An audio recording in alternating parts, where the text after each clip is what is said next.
Gabi na pero may pila, may hawak na munting papel, may dalang tahimik na dasal.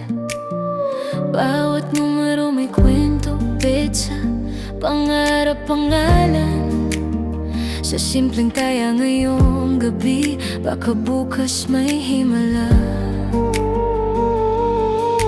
Hindi man sigurado, pero may pag-asa pa rin. Sa bawat pindot ng bola, puso ko'y kumakapit. Baka ngayon, baka bukas, lilinaw din ang bukas. Sa anim na numero lang, pwedeng magbago ang lahat. Para sa nanay at tatay, sa bahay na pangarap, hindi lang pera ang tinataya, kundi pag-asang tapat. May nanalong balita sa radyo, may talong tahimik sa loob, pero balik pa rin bukas, kasi pangarap di na uubos.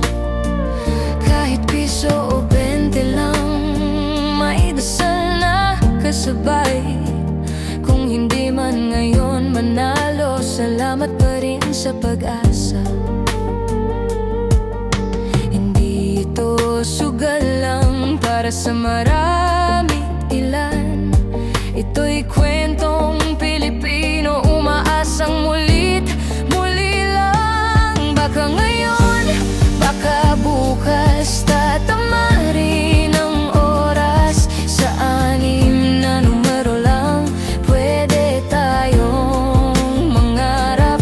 Para sa mga gabing kulang at umagang kahihirap, hindi lang pera ang tinataya, kundi bukas na tapat. Kung sakaling manalo ako, hindi ko kakalimutan ang mga gabing pumila at ang panalangin tahimik lang.